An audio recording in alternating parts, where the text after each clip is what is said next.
राजनीति, आंदोलन, किसान, करप्शन, गरीबी, इन सभी मुद्दों पर आवाज उठाएगा अब तक न्यूज इंडिया। सत्ता के आगे जब भी सवाल कमजोर पड़ने लग जाए तो सवाल उठाने पड़ते हैं। बोल के लफ्ज आजाद है तेरे, बोल के सच जिंदा है अब तक। चल स्टार्ट।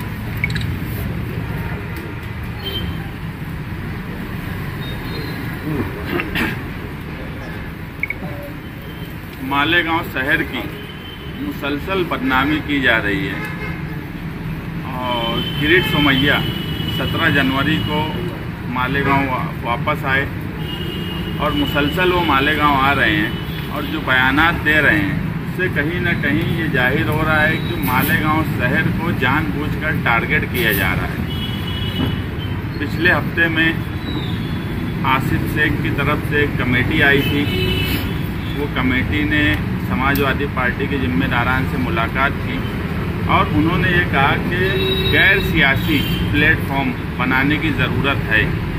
और हम ये बात मानते हैं कि जब शहर पर मुसीबत आए तो निहाल साहब के वक्त से हमेशा से हमने ये कोशिश की है कि जब मालेगांव शहर पर मुसीबत आती है तो हम गैर सियासी तौर पर एक साथ सबको जमा करने का काम करते हैं और उनकी इस पहल को हम कहीं ना कहीं शहर के हक में मानते हैं। इसलिए हमने तय किया कि एक कमेटी हम बनाएंगे, एक कमेटी उनकी बनाई हुई है और आगे जो है मिलकर गैर सियासी तौर पर कमेटी का एक नाम रखा जाए और शहर को बचाने के लिए काम किया जाए।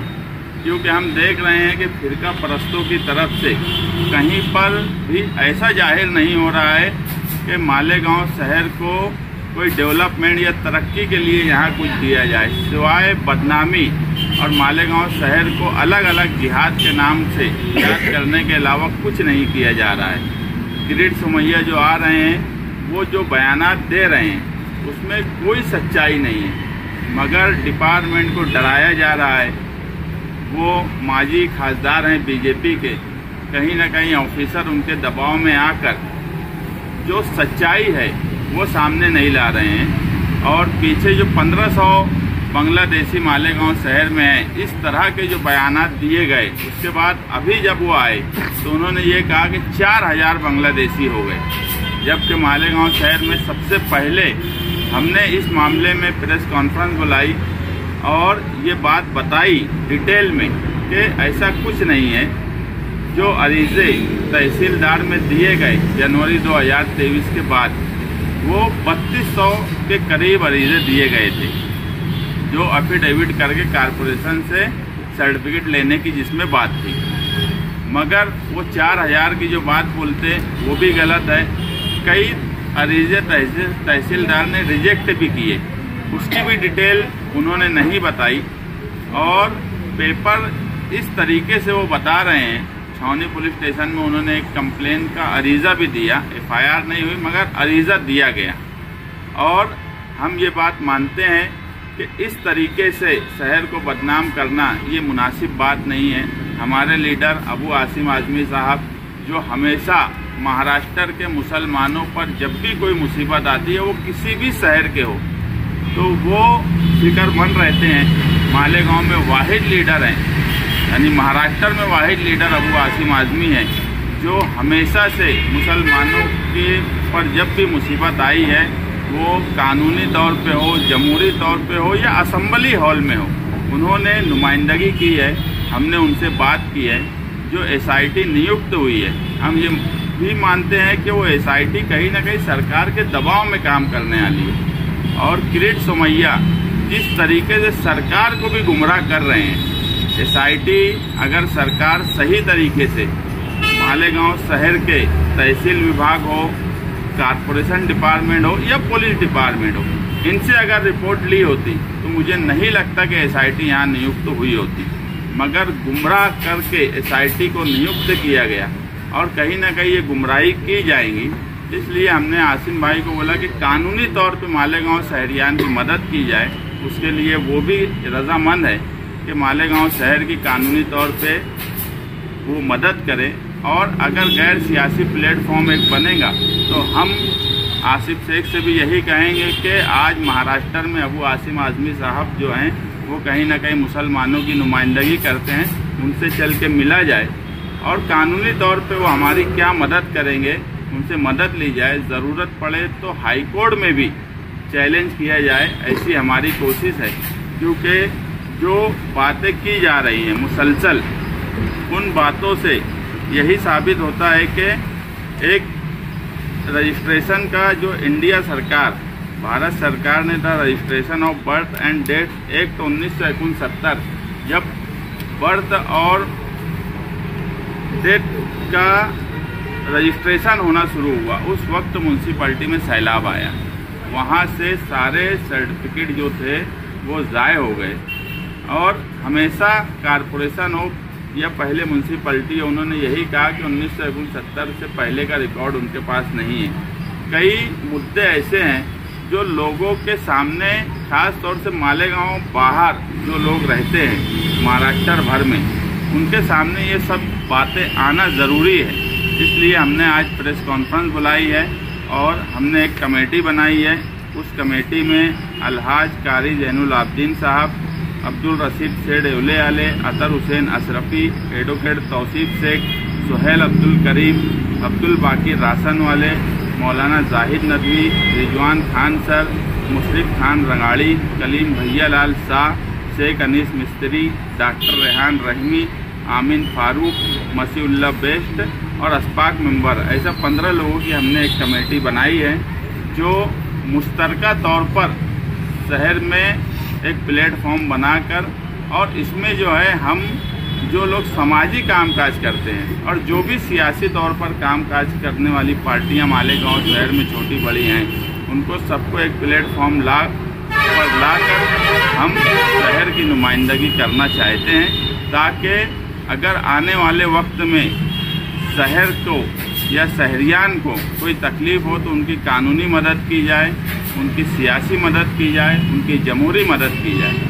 दूसरी एक बात, किरीट सोमैया ने जो एक बात बोली कि मालेगांव शहर में एक सियासी लीडर जो आतंकवादी संगठन से मुंसलिक है, हम ये बात भले ही हमारे मुखालफिन क्यों ना हो, हम मालेगांव शहर में ये बात मानते हैं कि मालेगांव शहर का कोई भी सियासी, समाजी या आम आदमी कभी भी कोई ऐसी एक्टिविटीज़ नहीं कर सकता जो मुल्क के खिलाफ हो। वो भले ही हमारे मुखालिफ क्यों ना हो, मगर कोई ऐसी एक्टिविटीज़ मालेगांव शहर में कभी नहीं हो सकती। ये शहर हमेशा सेकुलर रहा है और सेकुलर ही रहेगा। इसलिए हम ये एक प्लेटफॉर्म बनाने वाले हैं और 26 जनवरी, हमने इससे पहले भी कहा था कि 26 जनवरी, आने वाली 26 जनवरी के बाद हम इस शहर में बांग्लादेशी के मामले में एक तहरीक चलाना पड़े, कानूनी तौर पर कोई काम काज करना पड़े या एक प्लेटफॉर्म बनाकर सबको जमा करके कोई आंदोलन करना पड़े, हम उसकी तैयारी में लगे हुए हैं।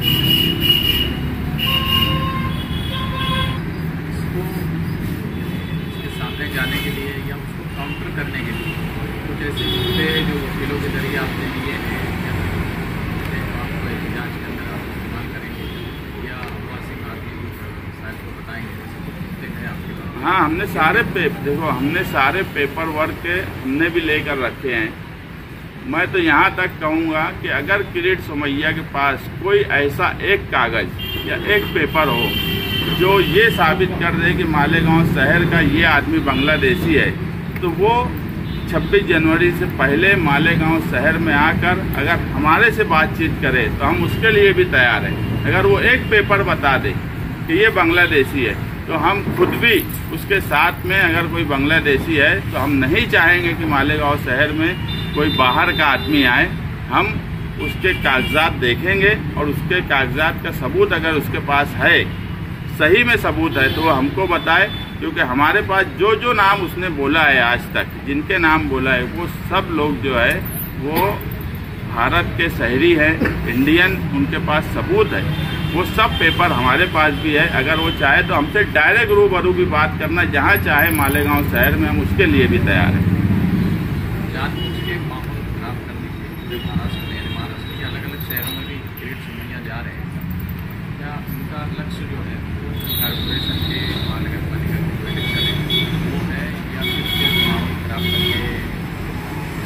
उनका मकसद सिर्फ और सिर्फ आने वाला कारपोरेशन इलेक्शन जो है पूरे महाराष्ट्र में है, क्योंकि जो शिरडी में बोला गया कि जिहाद 2, यानी उन्होंने असेंबली इलेक्शन को जिहाद 1 माना और आने वाले लोकल बॉडीज को इलेक्शन के लिए वो जिहाद 2 का जो नारा दिए है, ये कहीं ना कहीं पूरे महाराष्ट्र में एक माहौल बनाने के लिए किया जा रहा है। एक नैरेटिव सेट कर रहे हैं वो कि उसका सियासी फायदा हो। इसीलिए मैं बोल रहा हूँ कि जो SIT बनी है उस पर भी हमको भरोसा इसलिए नहीं है कि सरकार के दबाव में, और किरीट सोमैया जैसा आदमी जो मुसलसल गुमराह कर रहा है सरकार को, और मैं मालेगांव शहर के कुछ लोग जो हैं वो कहीं ना कहीं मीर जाफर और मीर कासिम का काम कर रहे हैं, वो मुसलसल राब्ते में हैं और मिसगाइड कर रहे हैं और ऐसे पेपर से उनको बता रहे हैं जो पेपर का कोई वजूद ही नहीं है, बना कर दे रहे हैं, डुप्लीकेट बना रहे हैं। लेकिन ऐसे लोगों से भी मालेगांव शहरियान को होशियार रहना चाहिए, जो मालेगांव शहर पर मुसीबत आने के वक्त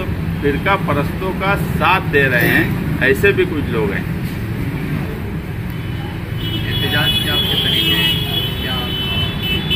ये तो देखो, अभी ऐसा है कि अब हम समाजवादी के नाम से बांग्लादेशी के सवाल पर काम नहीं करने वाले हैं। हम एक प्लेटफॉर्म जो आसिफ शेख ने बनाया है, हम उसके साथ में हमारी एक कमेटी बनाए हैं और भी दूसरे सियासी पार्टी के लोगों को लेंगे और मुश्तरका तौर पर सबसे बातचीत कर आगे का लाए अमल तय करेंगे। इसलिए आज हमारा एहतजाज जो है वो हम आज इसलिए नहीं बोल सकते कि हम मुश्तरका तौर पर इस शहर के लिए काम करना चाहते हैं।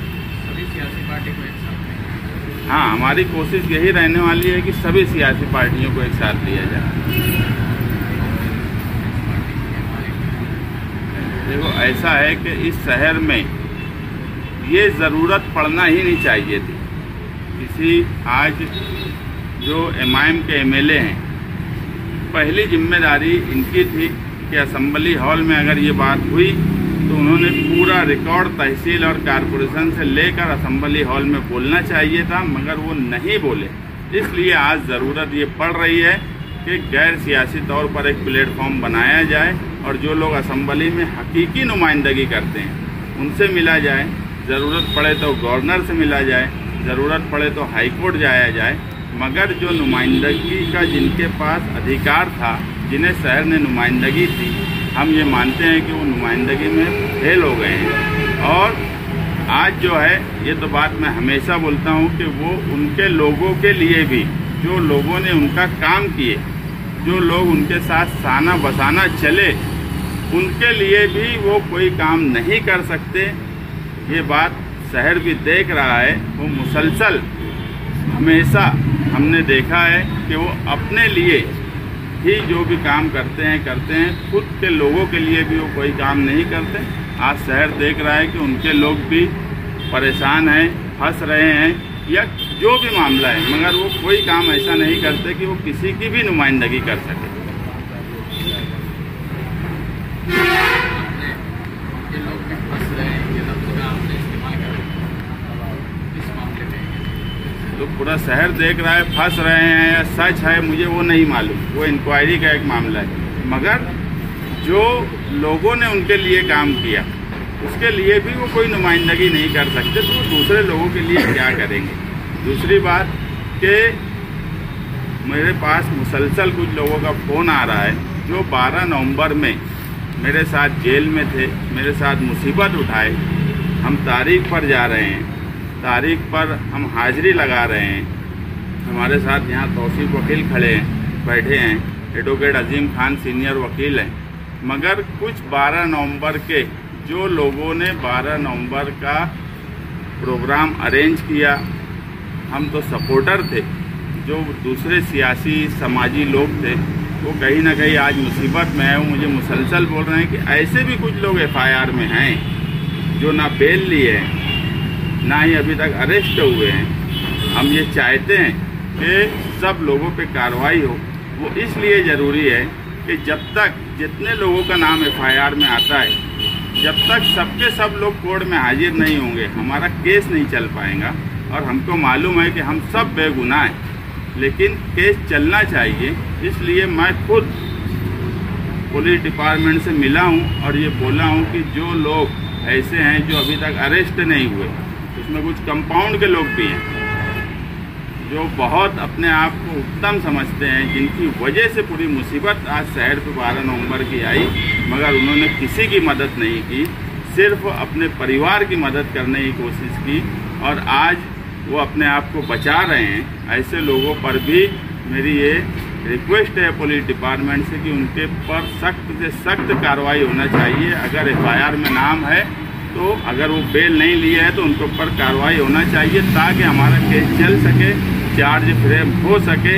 हम ये मानते हैं कि हम सब बेगुनाह हैं, मगर हमारी मुसीबत ये है 12 नवंबर वालों की कि आज तक पुलिस डिपार्टमेंट ने जितने लोगों पर FIR हुई है सब पर मुश्तरका कार्रवाई नहीं की।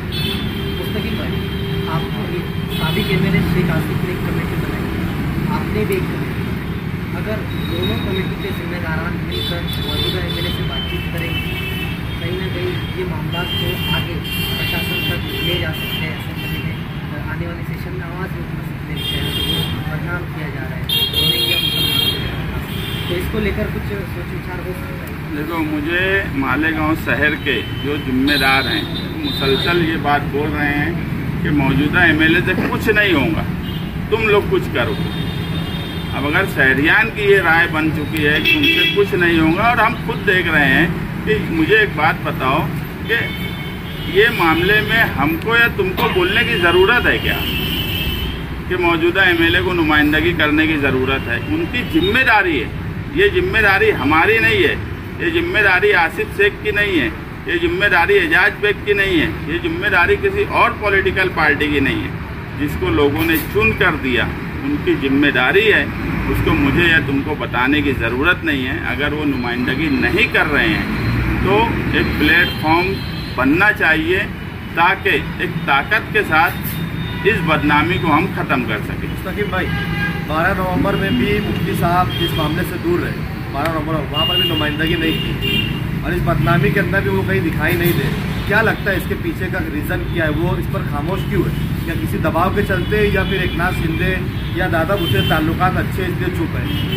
देखो, मैं हमेशा ये बात मानता हूँ कि उनको मालेगांव शहर से कुछ लेना देना नहीं है, और जब एक आदमी को ये लगता है कि वो कुछ नहीं करके भी लोग उनको वोट देते हैं तो उनको कोई ज़रूरत भी नहीं लगती कि वो कुछ करे। दूसरा सवाल, हमेशा फिरका परस्तों के दबाव में रहते हैं, वो पुलिस डिपार्टमेंट के दबाव में रहते हैं। मैं ये तक बोला हूँ कि उनके लोगों पर भी जब कार्रवाई होती है तो उनके साथ भी खड़े नहीं होते। ये शहर ने हमेशा देखा है, पिछले 5 साल में भी देखा है, मगर पिछले 5 साल में जो देखा ये 1.5-2 महीने में उससे ज़्यादा देख लिए कि वो मालेगांव शहर में 12 नवंबर हो, मालेगांव शहर में फिरका परस्ती का सवाल हो, मालेगांव शहर में कामकाज का सवाल हो, वो कभी भी मालेगांव शहर के लिए फिक्रमंद नहीं रहते। वो सिर्फ और सिर्फ खुद के लिए जीते हैं, खुद के लिए ही कामकाज करते हैं, इससे ज़्यादा उनको किसी से कोई लेना देना नहीं।